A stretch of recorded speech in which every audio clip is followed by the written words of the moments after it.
Maman Nancy, quand on a sur l'élo, l'église est un problème. Yesu azali, Yesu yaki na moti, mtaobo yango azate. Il était venu. Mais la façon dont on nous a informé de ce qu'on yangote. Comment? Par exemple, on nous dit que Yesu abotama na Israël. Israël batiango na Asie. Batiango na Asie. Mais en réalité, tant que Yesu abotama ki Israël est en Asie. Israël est en Afrique. Surtout sur le plan scientifique, par exemple. Est-ce que maman oyebi que mathématiques autotanga na classe et outara na Congo? Ko sambela o biso tozo sambela lelo. Bon, bisoté mais je sais que je vois les gens prier et tout ça. Ah ouais ouais. Sokotali, c'est comme une religion taillée par mesure. Par banane, par batu. Oyoyo bayaki ko coloniser biso. Quand ils sont venus, ils nous ont appris pour Tomibo ya biso moko. Du genre Tomo na makambo na biso nyonso eza ya mabe. Ya bangonde ya bien. Et ils ont tout remplacé. Des fois ko bimisa mamsusu libanda ba contexte. Ça veut dire eza verset moro oyoyo ba expliquer ngo tellement na bité ngani na yebi ko expliquer makambo. Mais ba expliquer ngo tellement mabe makasi. Ezala bongo te.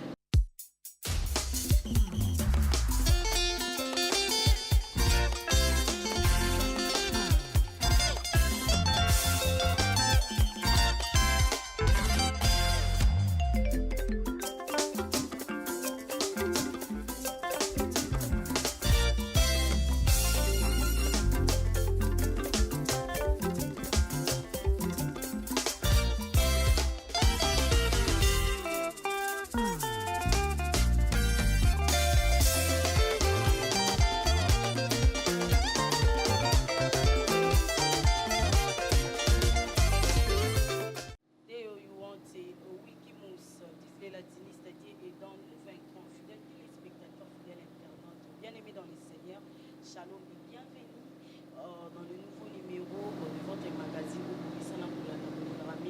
les réveils, magazine Yaboula qui va y voir découvrira vraiment Maïmabo, Maman la République démocratique du Congo du côté de Nzambé, de Bibiso Awa, Nzambé, Nandenga So. J'ai dit un très grand merci à Iko Malela Maboko Tsepi, à ma caméra, merci beaucoup à toi, merci à Maldini Mayanga, à montage Kitobo et un très grand merci à toute l'équipe Locole TV Europe, merci à Papa et Maman Nzambi, merci na web des web vraiment qui koyo là merci na Papa Manu Ferraïma et un très grand merci na sponsor na biso Tolobi Amani International, c'est-à-dire import na export na Kinshasa kuna bazana ba vol express cargo na maritime za posotine loko pour contacter Amani International Tolobi agence ya Kitoko ya Bananzambe yango et un très grand merci à celui que j'appelle Moto ya yango énergie pandu arc-en-ciel et balobi et balobi pesuka rien à dire respect.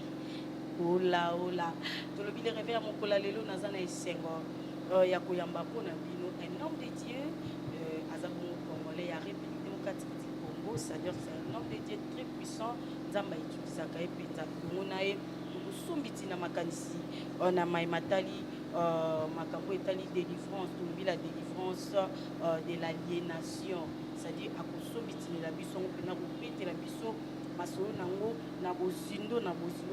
Sans plus tarder, j'ai dit bonjour à mon invité qui est Bongo, le pasteur Béni. Bonjour papa. Bonjour maman. Voilà, ça m'a boni. Oui madame, c'est bon. Ma téléspectateur le politique bazana esengo boyambayo mbali buso bamona on a plateau na biso na bango. Tolobi vraiment nzamba za na biso nyoso. Nzamba protéger moko na biso surtout na quelques minutes autour solola awawa. En tout cas olandango na malam fait tu vas olandango malam fait tu vas profiter ou tu vas ajouter un plus na connaissance aux anango déjà. Donc c'est ce que je peux dire pour le début. Voilà. Église église bolingo avant to kota na sujet hein. Ah oui. Kombo wana je ne sais pas. Tant on le église bolingo ça aimez-vous les uns les autres bolingo wana ya monte l'église to je ne sais pas pour tout le monde a battu un ministère de la délivrance, ministère de patati patata au mais yo ke na omba mo église bolingo. Pour la nuit. Bon, quand on dit bolingo, bolingo d'abord, ils ont Nzambe Yemoko. Vous voyez, quand on est dans Sotangi, dans 1 Jean, chapitre 4, verset 16, balobi Dieu est amour. Oui. Donc, Nzambe Aza bolingo. Ok. Donc, Elore Leki Nzambe Ezate. Tout ce qu'on peut donner comme nom, titre, en tout cas, titre Zalikolo plus que nous, c'est Nzambe. C'est ça, moi je pense que Yango Wana, parce que Sotali, quand on dit Dieu, bon, bah, Hébreu, Babengango, Elohim, Ezara Nzambe. Biso pe na minoro na biso nyos to mboka na biso nyos ebi ko mwa Nzambe. Alors Nzambe wana expression na ye au fait ya makasi eza bolingo. OK. Wana tribu pena ya Nzambe, Dieu est amour. Voilà. Mais Dieu est amour, mais les autres moni ba pasteur na bolingo penza l'église de réveil est divisée côté ba catholique kuna kolobelo roté toke donc bon, on a donné des leçons, hein. On a fait ça, leçons, mais au moins je peux contribuer à quelque chose. On a condamné Bango pété, vous voyez, pour les gens ne se connaissent pas. D'abord, Makambo les Grammy Mingi Awawa. Bon, tous on a pour amener quelque chose. Mais j'ai beaucoup de respect na bassin na Nzambe nyoso basala musala. Musala nyoso mtasala fait même yondozo sala wana.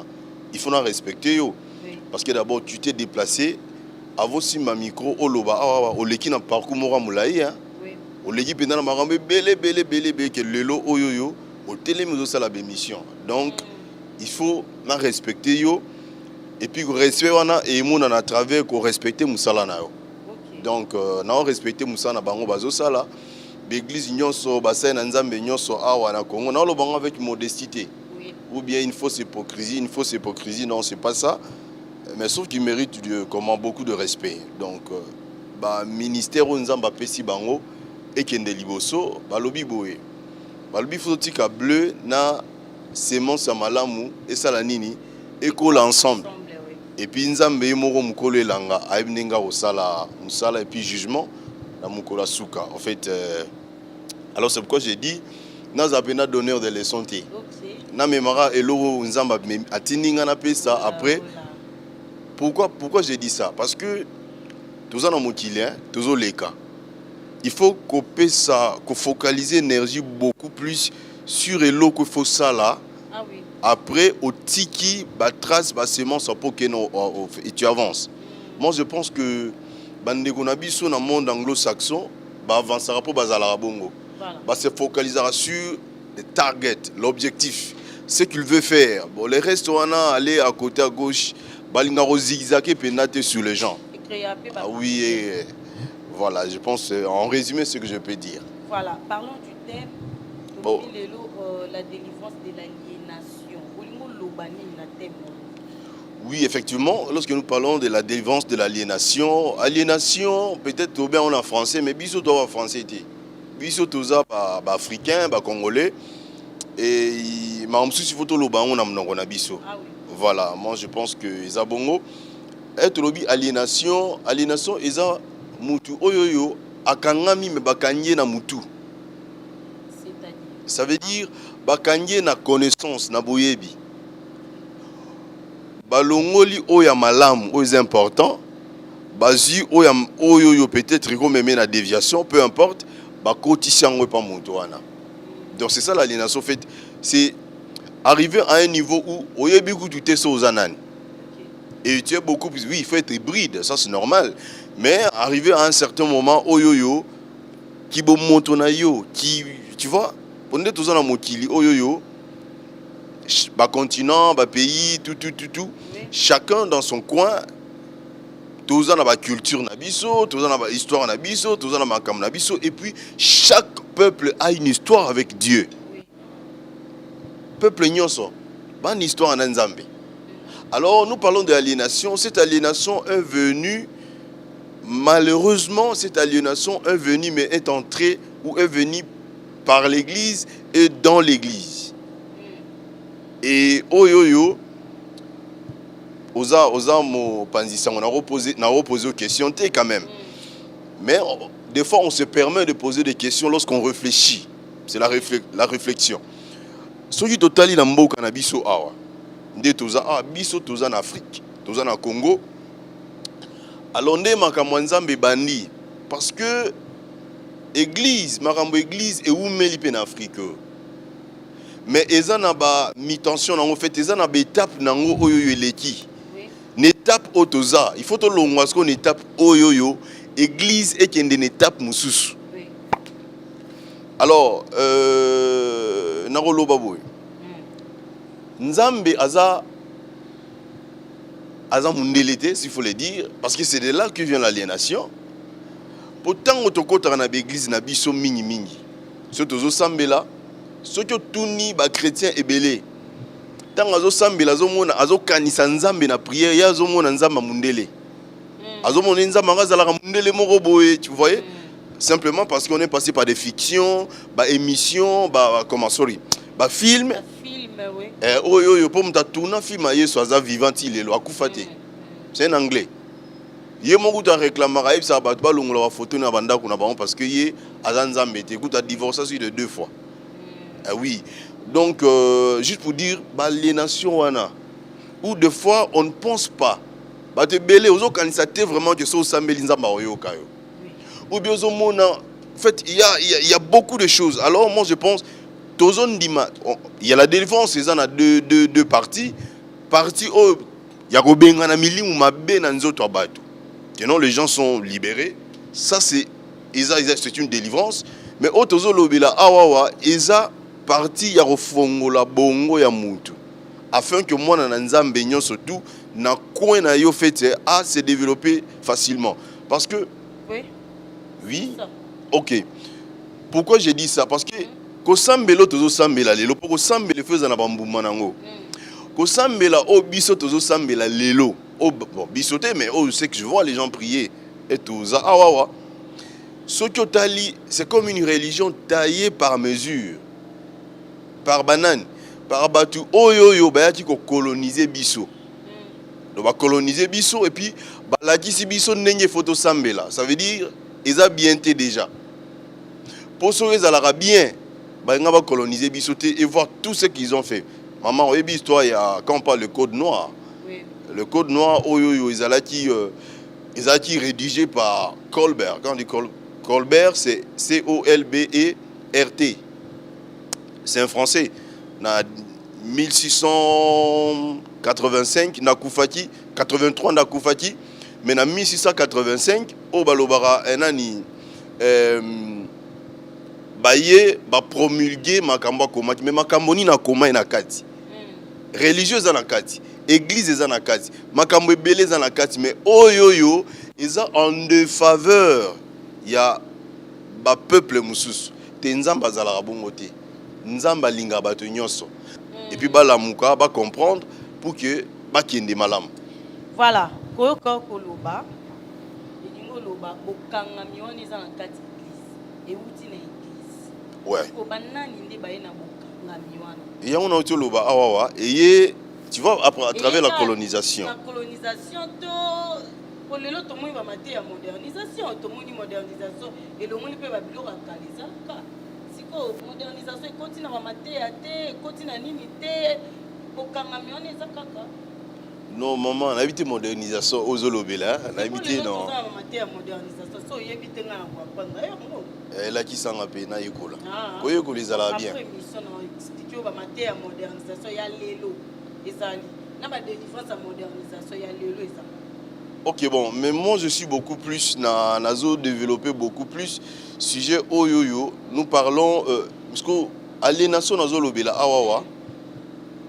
Là qui est un peu tout droit à ce que je vais donner comme message pour que Moutou azala délivrer. Yoka très bien parce que là on est dans le domaine spirituel. Et on a 3 étapes. Le monde spirituel et marchaka le socle, il y a un monde spirituel, tout le soubassement, où il y a base. C'est l'amour. Ouais, c'est l'amour. Alors, pourquoi on parle ici de désaliénation ou bien délivrance de l'aliénation? Pourquoi? Parce que ce qui est même quand on dit quand le Seigneur Jésus est venu sur la terre, quand Dieu entend aimer le monde, qu'il a envoyé son fils, Bolingo, Omoni, Nzamba Lingi et après ça Atindi. Ça veut dire même pour que le Fils de Dieu vienne, c'est l'amour. Donc amour est la base de makambo surtout. Alors makambo na lobby awa ezanini. Maintenant quand ils sont venus, ils nous ont appris pour Tomibo ya biso moko. Du genre tomo na makambo na biso nyonso eza ya mabe. Ya bangonde ya bien. Et ils ont tout remplacé. Et ça marchait. Malheureusement, ça marche dans leur système. Parce que bon, moi, je ne suis pas raciste. Nana ba ninge belé ya ba race mususu, y compris de blanc. Nan raciste était. Mais on a expliqué quand même une vérité. Parce que vous allez voir, en général, c'est comme si l'homme noir a mis Yina Yemoko et il trouve l'idéal chez l'autre. On est à ma bé déjà. Spirituellement, on a limité. Parce que ce que vous commandez, spirituellement, c'est comme si cette personne-là a commis idole na yo. Et ça te bloque. Tu ne peux pas évoluer. Dieu veut qu'on soit tous dans une relation directe na Yemoko. Alors, je suis en train de dire ceci. La première étape, ils ont réussi pour que Tommy Nabiso, je ne suis pas venu ici, ils émission anti-blanc, vous comprenez, les racisme était. Mais j'explique ce qui s'est passé. Voilà. Peut-être les gens ne comprennent pas, mais avec le temps, on va comprendre. Pour ceux qui ont aujourd'hui, même aux États-Unis, les noirs américains, les lots, comme ils comprennent Marambouana. Et puis, ils ont réveillé Bango. Ils ont comprendre, ils ont réfléchir, et puis ils comprennent. Et puis, bon, c'est comme. Ils ont vraiment Sika. Je pense à en Congo et comme avec le temps, vous allez voir les gens vont se réveiller, vont comprendre beaucoup de choses. Au Nazoloba Lelo, c'est comme si Nazoloba en l'heure. Mais avec le temps, on comprend en haut. Je reviens dans ce que je disais. Alors, du fait que base, Yamaramanzambe Beza Bolingo, il faut milinga yomoko, olinga moninga, olinga penzambe, étape misatuana. Alors, ils nous ont appris que Tomi Nabiso Moko, Tolinga Bango et puis Tolinga Nzambe. Ça ne marche pas. Ça ne marche pas. Pourquoi? Parce que Bible est Bible. Pour Linganzambe Molimo, il faut ça la nine. Il faut Lingandeko na yo. Je ne peux pas dire qu'il y a une Nzambe pendant que yo, maman journaliste na lignoté. Nzambe est moro mta lobby que c'est impossible. Oui. Alors, na koki pe ko linga yote soki na mi lingi te. Po bolingo na kopesa yo to bolingo kopesa ndeko na yo. Ezo wuta na bolingo oza na envers yo moko. C'est la projection de l'amour que nous faisons. Donc olingo to ba to lingi ba ningo be to lingi ba to mususu, eza bolingo o toza nango envers nous, c'est ce que nous projetons envers d'autres personnes ou les gens qui vivent avec nous, que ça soit bandeko na biso, ya famille et d'autres connaissances. En général, c'est ça. Même na makamba mabala bato babala na balingani babalani bolingo o ba partenaire ba mi pesaka entre les deux partenaires, eza bolingo oyo yaza nango envers yemoko yango pesi moninga. Oyo pe moninga za nango envers yemoko yango pasanini apesi moninga ne wana en fait. Maintenant quand on pense que on peut trouver l'amour chez l'autre, ils allent rater. C'est une formule oyo marche à rater. Et même quand on l'applique, vous savez quand vous avez soza na formule à mabe, même soza m'a donné bien, aux réponses à mabe. Formule à mabe. Yango est-ce que bon mama les belé. Bamba les belé et bon mana bongo dans le sens que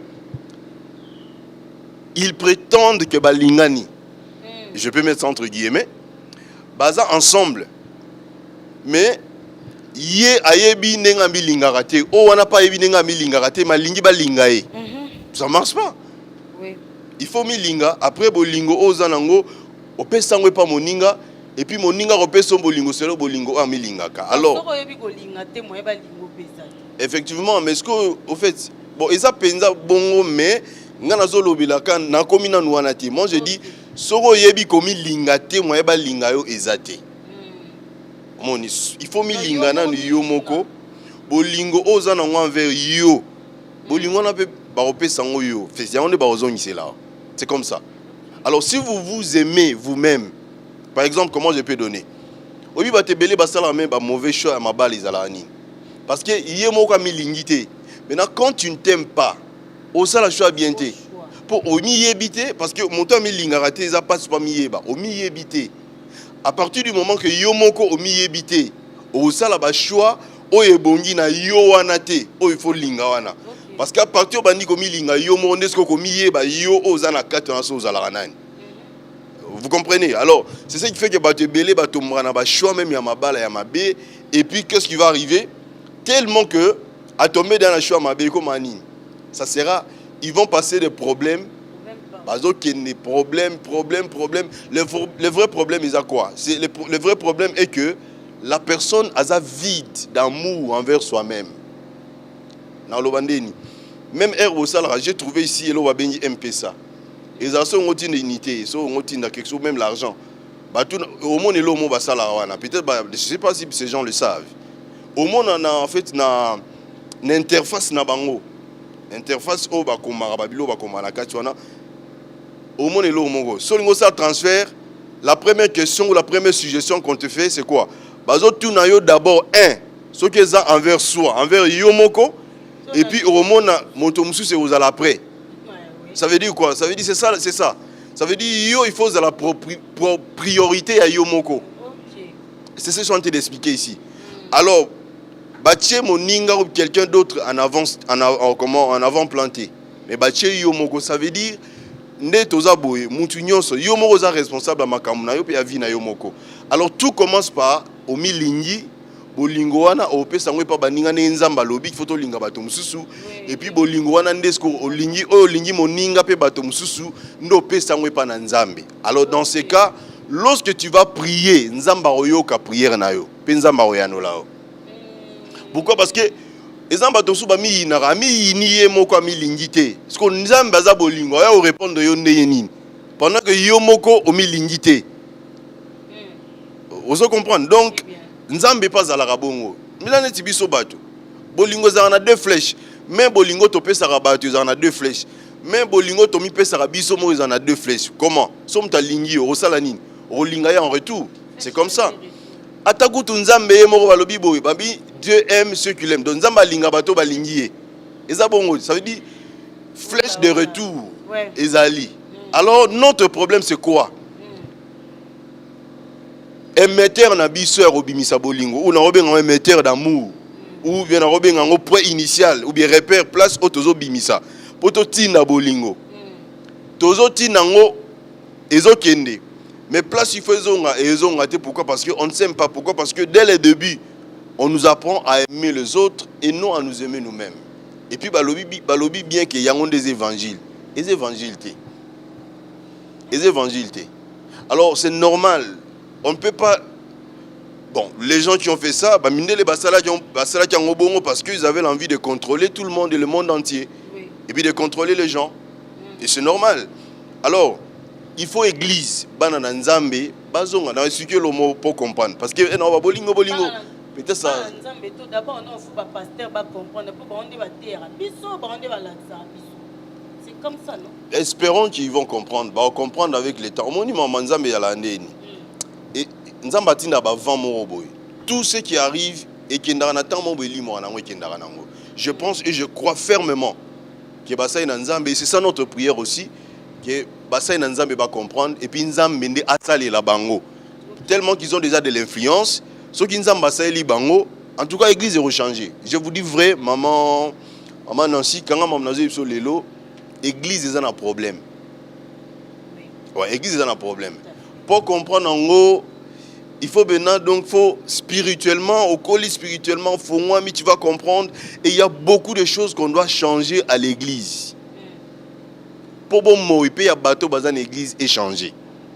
Entre autres, on a zo banda awa bolingo. Mais bolingo ngo banda ngo pa na yo moko. Voilà. Qu'est-ce qui a fait que ba cambio ba kamba biso ngana mingi pa na bango. Ah OK. On va mema sango. On est battu à biso Yesu tokena église chaque dimanche na mitira na place ba téléspectateurs bato ba olanda biso ba question on tourner à mituna ba mituna na kuna et là on est salito et salaki ba pasteur ba battu à biso son malin ba comprendre teke bandimi baza ya ko kangama na ba makamsusu o bato wana ba yaka na ngokala et là on est sali. Merci. Je pense que on a raison. Pourquoi? Parce que même le Bananza Melobi, bataille, il va la juger, vous voyez, plus que Batomoussous. Oui. C'est normal que, au cible un peu, on a pour éclairer plus l'opinion de tout le monde. Oui. Ok. Ezaboué. bon nalinga lobela basali penza te mais je dois en parler hein eza pour quelque part eza be faute na bango te ba mususu ba yebité ça c'est un et de deux ba mususu beso balande mission oyoyo ba yebike bango ba yebi yango déjà et c'est comme ça et puis vous allez trouver encore eza na ba mususu oyoyo bazo reproduire kaka o ba yoka ki an information mususu te aza kaka na information wana. Alors ça veut dire c'est quelqu'un qui est un peu enfermé. Bamsusu va un peu enfermé pour n'aroyer bamakambo mususu. Alors maintenant église to bato bazan église ne bazo subir ba conséquences à makambo wana. Alors je pense que c'est ça notre prière. Nzamba simba basali nyonso avec toutes les églises confondues. À un moment donné bazong un peu na raison. Et vous allez vraiment quelque chose où vous m'avez changer parce que bah dirigeant un monde na bilo mibale. L'église et le pouvoir. Bilo mibale wana. Alors si les dirigeants, les leaders des églises va comprendre pour m'embêter belé, so va comprendre makambo yo, va ko désaliéner bandimi. Et les choses vont marcher. Par exemple dans expliquer l'eau mogo. Pour être aux églises aux sambela. Oui. Yesu azali Yesu yaki na moki mtaobo yango azate. Il était venu. Mais la façon dont on nous a informé de ce qu'on yangote. Comment? Par exemple, on nous dit que Yesu abotama na Israël. Israël batiango na Asie. Batiango na Asie. Mais en réalité, tant que Yesu abotama ki Israël zaki na Asie. Israël zaki na Afrique. 2000 ans, oui, vérifiez. 2000 ans passés. Peut-être dans les États-Unis par exemple, on va vérifier ce qui est à Boston. À Boston, il y a une référence pour que les gens ne s'attaquent pas à moi, pour ne pas comprendre. Voilà, à Boston, sur le pays, dans la librairie, vous allez trouver que les gens la librairie historique, où il y a une histoire. Où on a une carte originale d'Afrique, au Basalara avant que Yesu soit Botama. Yesu n'a pas Botamité. Basalara ngo awa en Afrique, ndele bazango bakenda nango. Original. Ce que sotali na carte wana, omona que 2000 ans passés pour car Israël, partie à Israël, c'était une partie intégrante de l'Afrique. Nous avons wana nord et Afrique. Baye ko kabula ngonde na sima mikolo. Nde ba kabula Congo Kinshasa na Congo Brazzaville. Ils allaient mboka mokoti na royaume Congo. Avec le temps, Bakabola on lieu to deux pays. Bano babotami na Congo Kinshasa na Congo Brazzaville. Bazomo na deux pays. Mais soto zongi na sima, ils deux pays té. Congo Kinshasa, Congo Brazzaville, Gabon, même baba pays msou limitrophe Angola. Eza mboka moko. Mboka moko, eza bende moko. Israël tango yeso abotamaki. Po yeso abotamaki ya solo, batonso baboya yango mais abotamaki ya solo. Tango sko ikolo na biso abotamaki. Et si on a pas mundele aolinga oloba makambo, ils ont des avantages na été. Est-ce que vous comprenez? Oui. Donc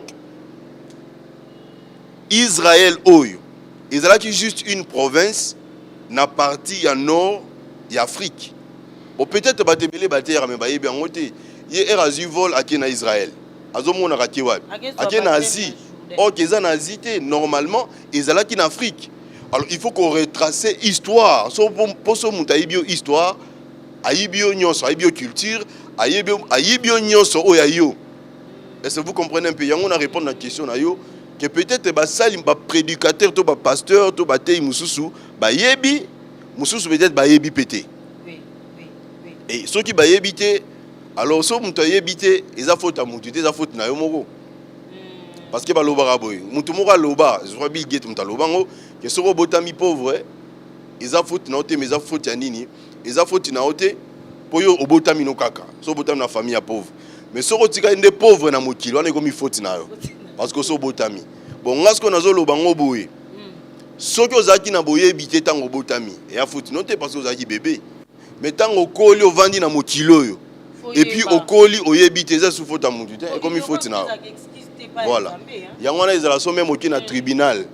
So yo sala ki likambo après batuni bi mibeko lobi bobi te ngana yebi ngo tabi nul n'est censé ignorer la loi. Voilà. Ça veut dire il y a ce qu'on appelle la connaissance disponible makambo oyo n'importe qui foyer bango par rapport na makambo lié na histoire. Il faut yeba histoire na yo. siko au moins mambozo loba c'est vraiment important et ça très profond ça pour makasi nga on est bandina no comprendre bien mais tant on a yo ki okoloba na comprendre na moni ko na raison mais na bande comme sou ba tala biso na minute yo baba tula paka ti siko on dit mateke ya za lié on dit mané pété que yeni ngazana makamalo ba penser nini ngo ba tcha ba remplacer nini ba longola nini ti siko ya kota doute siko expliquer biso muta oye bande ni to comprendre nini ke eloko ngala za ngweza yango te za rande boy oye bande ni kaza lié en fait quoi luka de France voilà quand le lobby mutaliboma pa ye barate kaza liboma ezala bongo so mo bena mutaliboma yo so mo mutaliboma ebiga liboma aoye bate kaza liboma bato o bazo mona yo baza normal nde bazo comprendre que oyo aza liboma vous comprendre par exemple en akenda en Afrique en Afrique na ke côté ya na ba Afrique de l'Ouest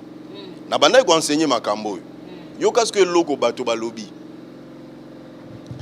pour un monde anglophone ba lobby boy ba bi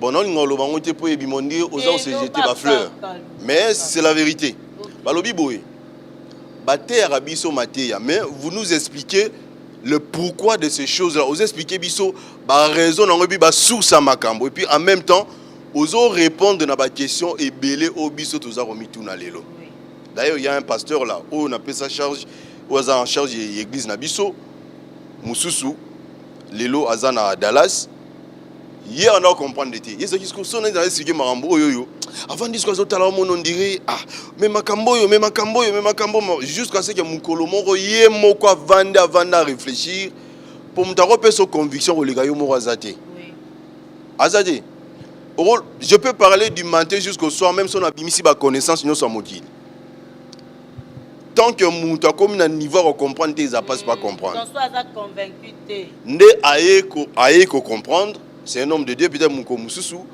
to ça la pe émission ensemble pour émission bandi lelo mais suka lelo té to ça émission mususu awa to ça émission suna mboka mususu donc par la grâce de Dieu alors je disais ceci quand on a réponse à la question noana donc ba te belé ba yebité mais avec le temps soki tozongi kana makambo lobi so basali ya nzambe batei o ba comprendre makambo bazi courage ya kolobela ngo ndesko même bandimi o ba yebité ba oyeba ouais c'est ça ne même bandimi o ba yebité ba oyeba et puis makambo yo changer oui je vous dis la vérité siko na mabilo oyo o ba bouleverser o ba changer o ba kotisa biso à l'époque kolobeli juste ka mokobi mindele balakisa biso kolinga bango komi na biso moko voilà donc biso to linga bango to mi linga te siko apa wana eloni suwa balola apa eloka bolingo wana o mutako ofana penata la bi oui ya solo eloko eza impact eloni Mamoise belé ka pour le tour de mambo bolingo pour surtout ko si ba sujet bela et mamoise tellement belé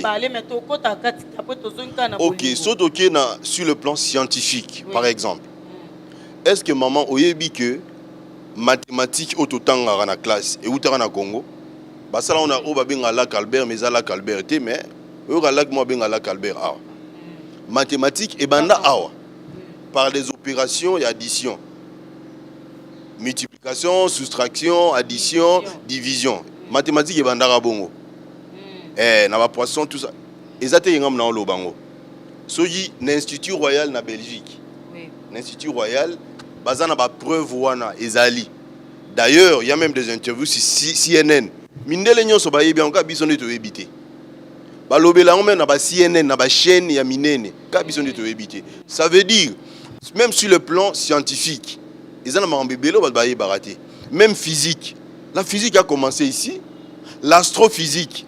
Astrophysique. Et banda awa. Même sur le plan scientifique, science et banda awa. Mais bate belé, ils ont soit à l'ordinateur, c'est quand on a mundele nasa mayele belé le kabatnos. Non, mundele s'est organisé juste pour savoir comment usurper même les œuvres des autres. Pour ça aussi, la personne qui a fait le système d'exploitation, les Africains. Moutoura sala internet, auto sala internet. Pour les lobes d'Hollande, ils sont internet. En Mundeletin, en Washington, c'est un noir. Oui. Azan noir, yem ta sala internet. Maza Mundeletin, azan noir. oyo asala feu rouge oyo tomona na nzela aza mundele ta kutu aza noir moto asala feu rouge.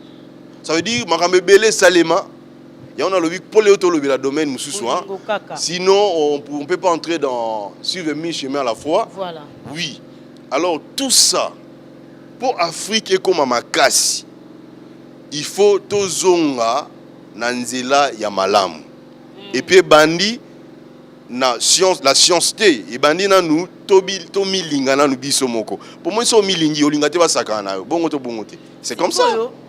Kobana ko milinga wana. On a du mal pe oyebaki ngande na we na milingaka. Voilà, problème c'est ça. On a vraiment du mal à ça. Délivrance il y a kokanga mana esa mandeni po muta comprendre que ndé naza we na milingaka te funa banda ko milinga. Ndé balobaka nzete koli d'ailleurs tenga makame. OK, non peut pas redresser on ndeni, c'est difficile.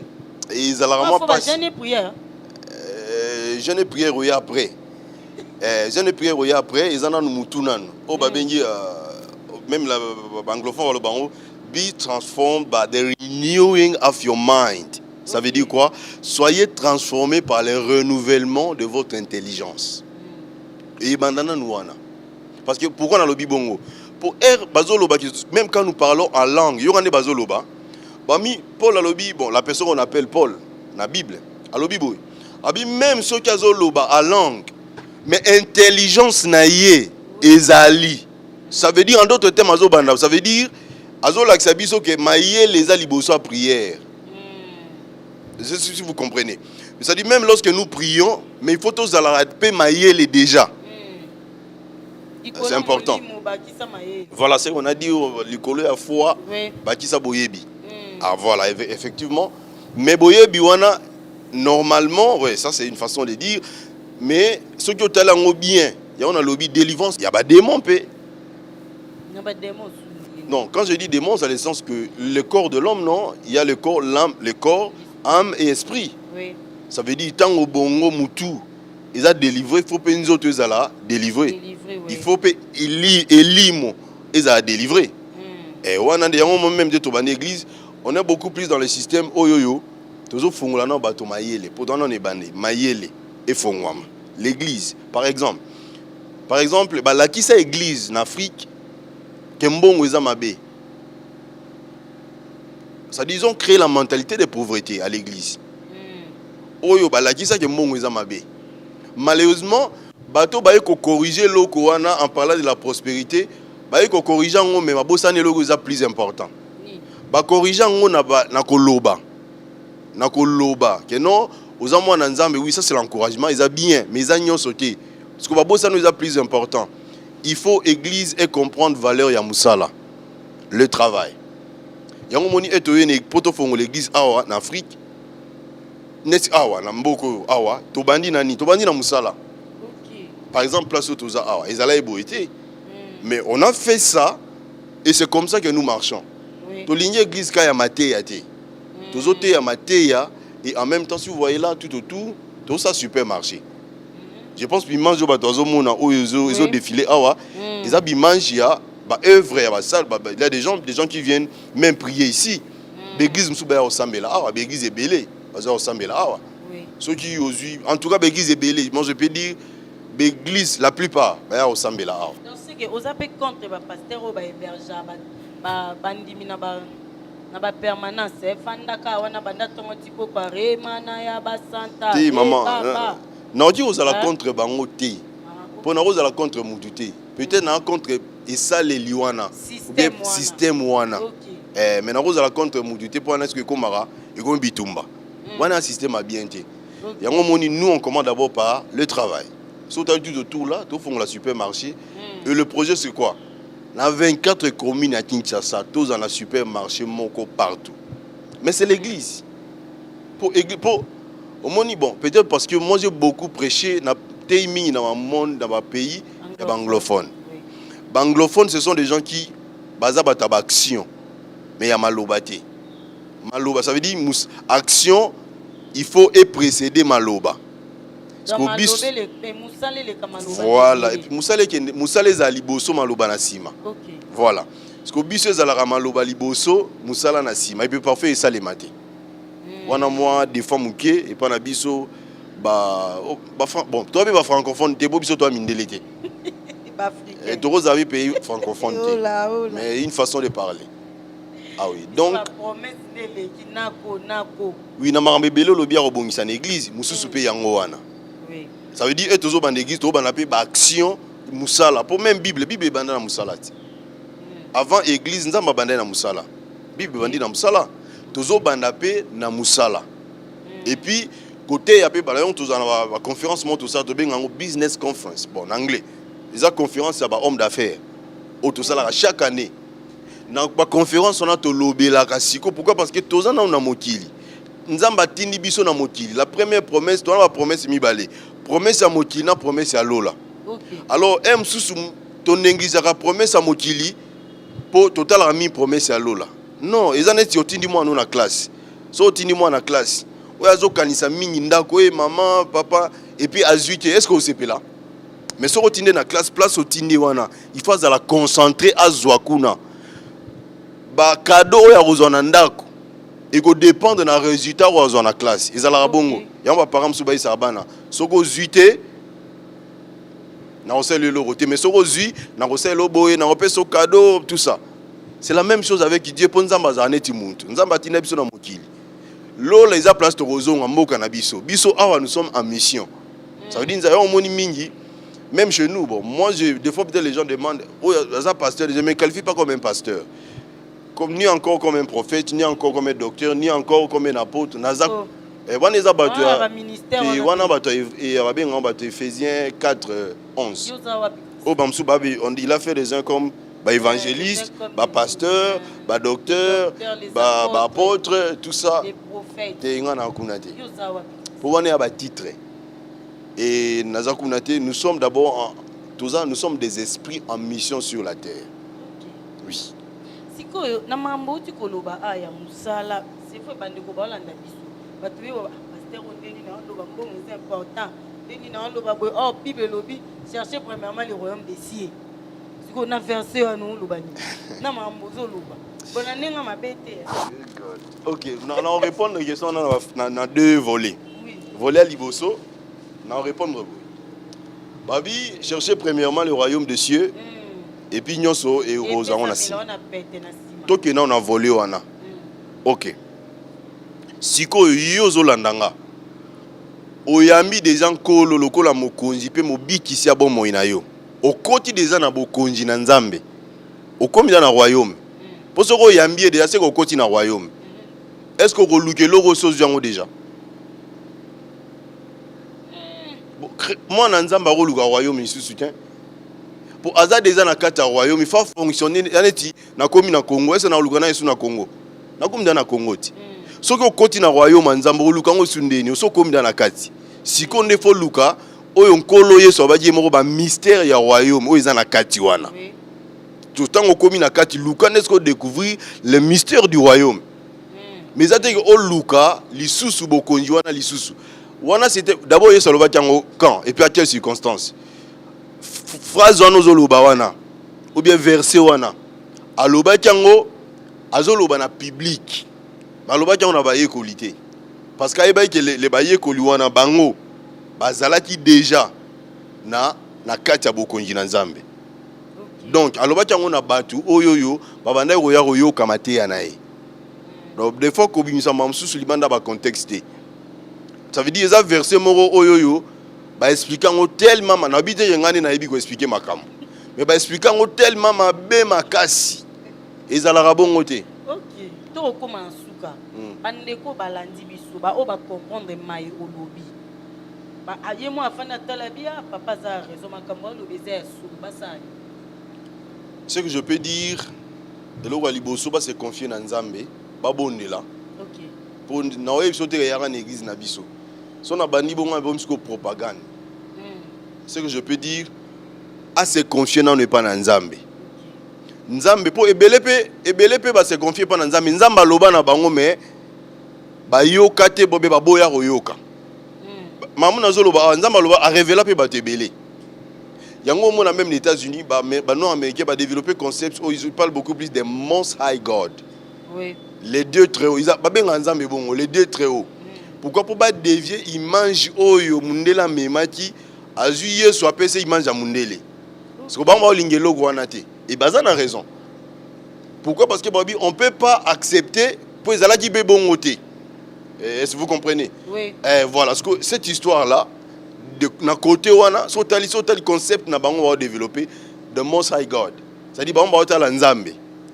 Baboyi mo na nzambe te mazo parce que concept o mundela yiko ambrier bango.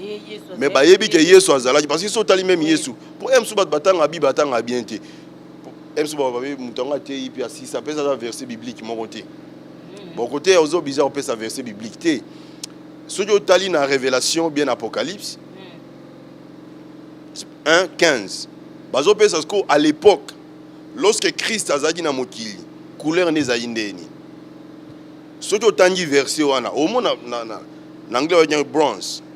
Parce que soki omoni taper nga yomo na Google lukango otala ce que obima couleur ni ne bamundele te. Wana ba décrit couleur à Yesu. Era azalaki na mokili. Bible eza na Bible ngate. Parce que couleur au bapesi wana eza a pembete. Ça veut dire on doit d'abord commencer par s'assumer. Tondimi otozali, tondimi nzambe et puis on continue. Parce qu'on kolo a se manifester na bon moyen biso. Oyebi nyonso tu oyebi ozotalisa biso. Donc so mutasambe nzamba révéler pe makambo. Eza te que fois que place moko ba se documenter, atangi et tout. Bon. C'est l'esprit qui révèle. Premièrement, Dieu est la source de l'intelligence. OK. Nzamba source aboyebi. Révélation pe fongolara. Et on dit l'onction enseigne tout hein. Les avaient versé moi le bibongo. Et mais mususu il faut koye kola. Baye kolara. En tout cas na lobby on peut na bandeli. Ou bien na vendre même awa. Yango ils en ninga mabete. Ils en moi pas si pour natala ba prédication les gars awa. Parce que au monde a bena mambebeli za yango te. Yango kututé. Ah franchement. C'est pas ça. Mais ce que le peut bongoter, des fois on cherche, des fois je parle aussi avec des prédicateurs, on bandi aux zubi, bandi aux là qui ça y est. Bon, ils ont des réseaux là qui c'est pas moi na muké, nous expliquer, mais belé ba comprendre. Ah, ba musu babi anzamba loba nanga déjà makambo yo, mais tellement que ba na référence T. Parce que azo te pas. Est-ce que vous comprenez? Il faut ça à école, moto université, moto comme ça. Ba tu ba ya rapper. Ben, effectivement, ils en ont un projet pour le Congo. Ils ont un projet pour nous salango pour expliquer mon bébé. Ils ont maman oyoyo. Ils ont été yondo mémoire connaissance au sabat. Mais ceux qui ont lobbyé m'ont comprendre. Ah oui, les Cambouis à l'arabo, les Cambouis à l'arabo, les Cambouis à l'arabo. Donc en réalité, mon idée est dans un mutassou. Effectivement. Bongo mituna raté. Voilà, bongo kamo raté, au kamo raté ndeni. Au moins ce babeta balle. Et babeta balle match à la Coupe du monde. Ba changera position il y a Égypte. Bazorango na Proche-Orient. C'est bani mamba balle et commis Moyen-Orient. Pour Égypte na Israël c'est côté mon yelo mon goti. Mais peut-être bat batala rango même bato balanda match ba raté pourquoi ba sala mambo wana. Pour baebi. Bon, on n'est pas là contre le blanc, hein, vous voyez. Nous sommes l'amour, on aime tout le monde. Mais bolingo pe linga la vérité. Là où il y a l'amour, il y a la vérité. Vérité wana pe et bima. Pour ya maman oyoyo, on explique même à Mindele aux expliquer bango mona bango pe ba comprendre. Bon sou ba comprendre maman ba bito bina biso kezala bongo. Mais binonde bolo ba maman te donne on peut pas entrer. Voilà, merci beaucoup l'homme de Dieu Tokom Nasuka.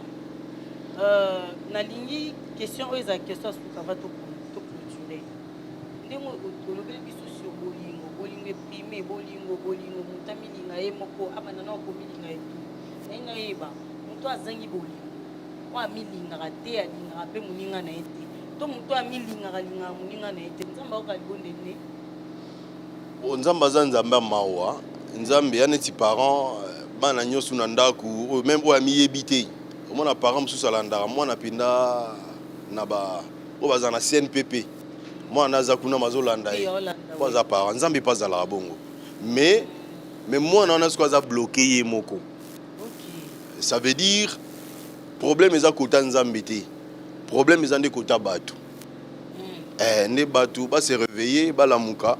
Et Dieu aime tout le monde. Donc, c'est pourquoi j'ai dit, Ndeto Mamba Bolingo. Ah, ouais, ouais. Tous les églises de Bolingo, où nous parlons. Et puis, dans l'église, vous allez voir là, Bakomi, c'est un endroit où nous avons les champions et puis le héros, Yanzambe. Le champion, le héros, Yanzambe. Pourquoi tu es champion? Vous allez voir la destinée des champions héros de Dieu. Pourquoi pas nous réveiller que Zongi Samaye na mutu oyo azo penser qu'azé l'autre côté pourtant aux en a valeur liboso na Nzambe. Mon Gédéon, ou bien Gédéon. Aïe ba été na valeur. Nzambe m'ta rappelé abi non mais yo za vaillant guerrier. Et ça peut battre belé baza bo oneti awa. Ba yebité. Il faut ce que Nzambe asala nyaye ba ke nonda zawana azana valeur makasi liboso na Nzambe. Alors pour les gens qui veulent joindre soit l'église pour mamnazolo ba na te ya pu une église bien que toi on est bandeli bato balenga ba jeune d'église toza awa kap to sambela awa kana salo ka awa oula église na monsieur zala awa na limité na première rue kana petit boulevard au côté kana petit boulevard première rue d'Ilanos soko kiti directement au mona église na monsieur zala wana salle de socle voilà et puis soko tourne église et bolingo autour église bolingo voilà les gens tous ceux qui sont ici ils vont au Lakisa Bayebi. Donc, la première rue, au Kiti, la salle polyvalente, le socle. Ou bien, on a le socle, tout bien avec le temps, on a Bolingo, Libanda, on a Bakomi. Donc, c'est la même chose. Et puis, là, c'est ça, heure, nous en avons prié chaque jeudi, jeudi, à 16h. Jeudi, nous sommes à 16h, tous à la awa. Et puis, dimanche, à 15h, tous à awa. Mais dimanche à 15h, tous à awa, na fin, il y a mois, il y a décembre. Et tout banda janvier 2022, tous à dimanche na Tongo, na 8h. Awakaka. OK. Donc na ngena loba message à bolingo ils rappellent les appels moi passe neti biso boye. Et puis après to sala rango, soko yeka jeudi na mona chaque jeudi, bato nyonso ba na prière to sunga ba. Chaque dimanche bato nyonso ba na prière to sunga ba. Bon, tout selon mais au moins à ce que je sache en tout cas dans ma prière saute aussi si net jeudi tout au moins plus de 100 personnes en tout cas en général dimanche c'est pareil donc c'est bon mais c'est ça l'amour non si autant une église na on va bien une église primitive na Bible balobi boy tant que bato une église primitive bato bazangaki bato mususu na kati église babanda kopesa bango et puis balobi même mbongo eza na Bible na Acte chapitre 2 même bato bazangaki même mbongo banda kopesa bango et c'est ce que nous faisons même les gens qui sont un peu diminués les gens en tout cas to sunga bango par exemple bandeko na biso mususu bayaka awa eza bato oyoyo babengana comme elomo elekana na Braza oui babengana ba congolais mo ba utaka Braza bakatsa awa ti lelo belé bazana na pasi tout ça bayaka awa soki oye jeudi okuta belé na bango bazala awa bapesa bango pe place moko ya revendre à côté kuna mais bayaka et tosunga bango chaque culte après chaque culte na cadre ya bolingo po bolingo eza maloba te bolingo eza misala yango tozo sisa na nzembo oyo to oyo lobi bolingo c'est une chanson juste de 1 minute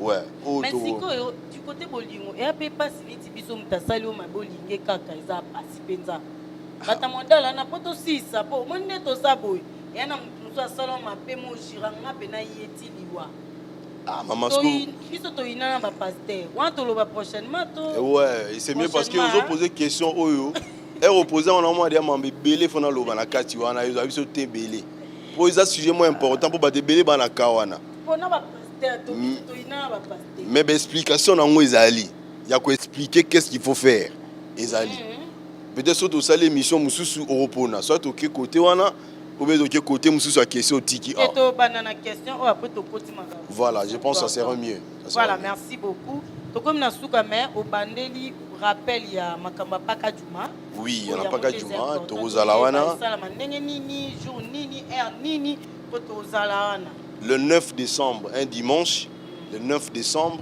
à partir ya 14h neto bana na terrain paka juma na limité funa na kati wana na terrain moso tunka terrain paka juma bato nyonso bayebi baolakisa koto lobela chercher premièrement les pour sujet na biso la puissance du royaume de Dieu donc ces raisons correspondent à la question posée wana donc tu expliques en Donc, merci beaucoup. Alors, Voilà. on peut terminer par cette chanson. Oui. Oui. Oezolo Belapega Bolingo. Yo mongo yimba.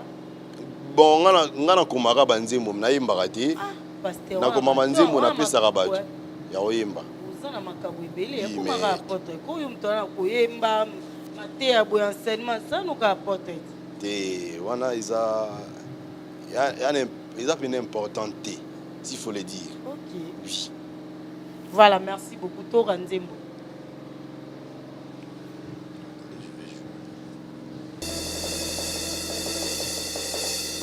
Tazozobwaka biloko na fulu esika bato bazolala nzala.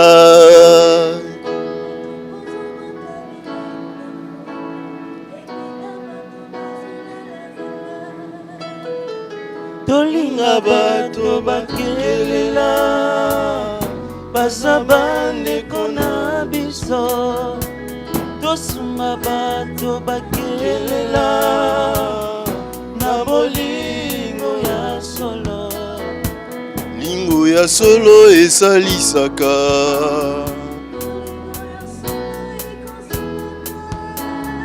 Bolingo ya solo ekosungaka. Bolingo ya solo esalisaka. Tolinga bato bakelela baza bandeko na biso, tosunga bato bakelela na bolingo ya solo. Lingo ya solo esalisaka.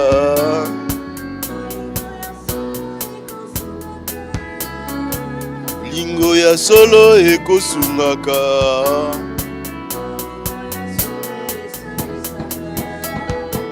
Tolinga bato bakelela baza bandeko na biso, tosunga bato bakelela na bolingo ya solo. Lingo ya solo esalisaka.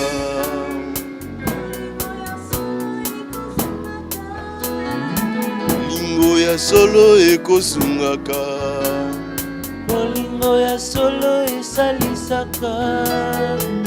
Tolinga bato bakelela baza bandeko na biso, tosunga bato bakelela na bolingo ya solo.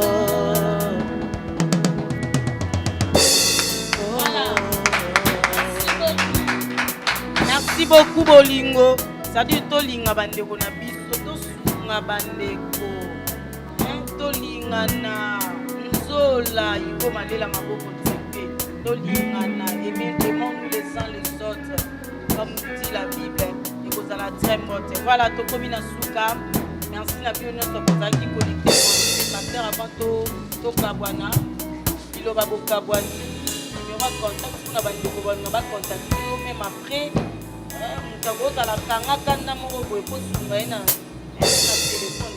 Oui, pour na bato ba contacter biso ceux qui olingo benga na numéro ya WhatsApp eza 085 57 011 44. Solingo ça l'appel normal eza 081 52 89 313. Wana en tout cas to solo là. Voilà, merci beaucoup Zakini Pamboli pour na biso na bandeko balani. Ah oui, en tout cas nzamba Pamboli. Voilà, merci na bino nyonso bozaki connecté branché tolela bino ya trop tolobi bolandi boyoki ko comprendre ndeka na lobaka télévision ya radio te ba mona même temps bazoyoka kiloba bolingo message ya bolingo ebimi en tout cas toroaka na bolingo te kozala important okoma na osala effort. C'est vraiment important nzamba wapambola yo ebotikala connecté branché na mabota na bino sur le Collet TV boza jamais déçu botika malamu soki nkolo yo sumasi azongi lelo te tokutani na bino mikolo ya bai tokontinue na nzembo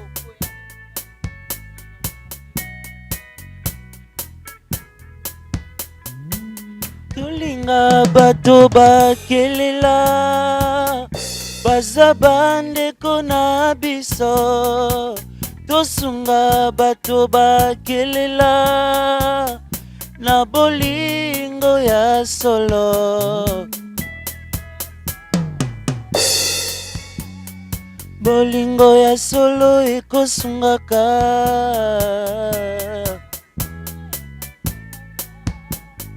bolingo ya solo esalisaka.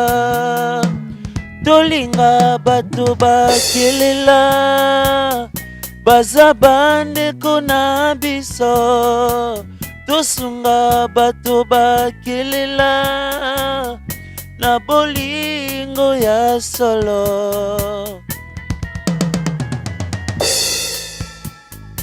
Bolingo ya solo ekosungaka.